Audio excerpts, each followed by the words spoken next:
세금 잘 알려주는 쌤 누나, 쌤 언니, 최자영 세무사. 박성희 세무사입니다. 안녕하세요. 네, 최근에 그 송파구 지역에 어마어마한 단지가 들어서잖아요. 네. 이제 입주를 앞두고 있는데, 이제 제가 송파에 옛날에 살았었거든요. 네. 그쪽에서 부동산 중개 활동도 했었고, 그래서 관심이 많고 많았었는데, 예전 가락시형 아파트가 헬리오시티라는 이제 멋진 이름으로 분양을 끝나고 이제 입주를 앞두고 있는데요. 네. 엄청 크잖아요? 엄청 크죠. 지나갈 때 보면.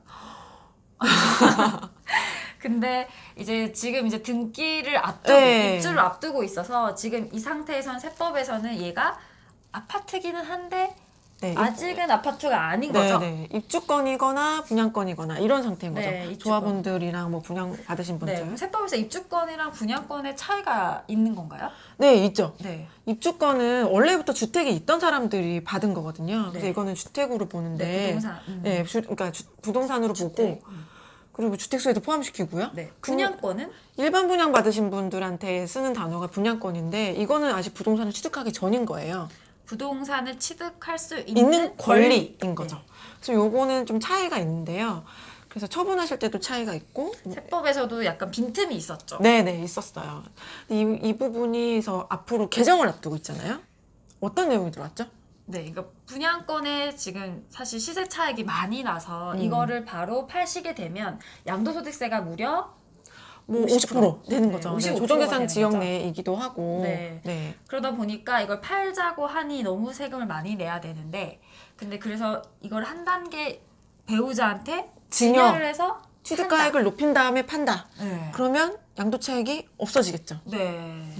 그래서 그게 가능했던 이유가 있습니다. 원래는 세법에서는 이렇게 한 단계 넘어가서 파시는 경우에는 2월과세라고 해서 내가 이렇게 증여해서 팔았지만 내가 직접 판 걸로 보고 있었는데 여기 해당되는 대상에 열거되어 있는 게 부동산을 취득할 수 있는 권리는 없었던 거죠. 네. 그래서 배우자한테 증여하거나 자녀분들한테 증여했을 경우에 요거의 경우에는 증여해서 한 단계 바로, 건너서 팔더라도 괜찮았던 거예요. 네, 단 뭐 요건은 있습니다. 네. 이 돈이 정말 그 양도자한테 기속이 되어야 되고 네, 진짜 증여를 했었어야 되는 거죠. 네. 무늬만 증여는 안 된다는 거. 네.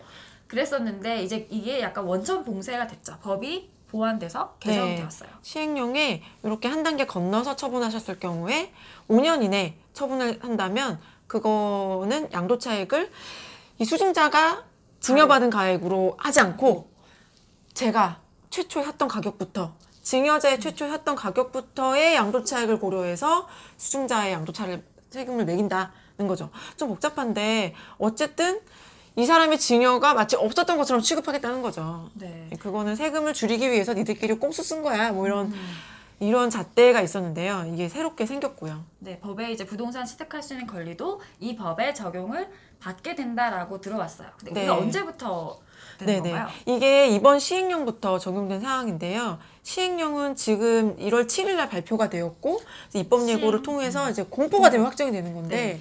공포일이 2월 12일에서 14일 뭐 이때쯤 발표한다 공포한다고 해요. 그러니까 그 전까지는 가능한 거죠.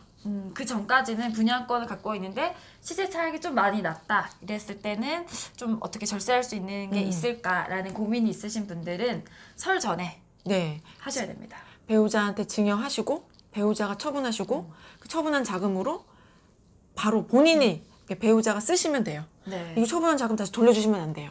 본인 증여받으신 분께서 네. 잘 사용하시면 그럴 경우에는 문제 없이 세금 안 내시면서 혹은 적게 내면서 분양권을 처분하실 수가 있습니다. 네. 근데 여기도 사실 주의할 사항이 있고 모든 사람한테 해당되는 건 아니에요. 네, 맞아요. 예를 들면 이 분양권에 대출이 많이 있었다라고 하면은 대출은 저희가 여러 번 이야기 드렸듯이 부담부 증여에 해당이 되기 때문에 그 부분도 고려를 해야 되고 실행하기 전에 상담을 받으셔야 될 것 같아요. 이 부담부 증여에 하면 대출 부분을 양도한 거로 보기 때문에 세율이 많이 나올 수가 있거든요. 그래서 이 부분을 어떻게 상환할 것인지에 대한 계획까지도 필요하시니까요.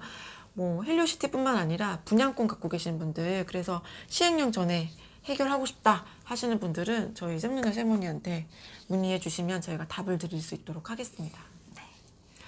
개정안 때문에 바쁘네요 정말. 네, 지금 시행. 3탄이었는데 오늘이 네, 이번이 3탄이었는데 사실은 그거 말고도 엄청 많은데요. 네, 종부세도 있고요. 아, 그러네요. 종부세도 있네요. 저희가 더 열심히 공부해서 좋은 컨텐츠로 다음에 찾아뵙도록 하겠습니다. 네, 지금까지 세금 잘 알려주는 쌤 누나 세븐이었습니다. 안녕. 안녕.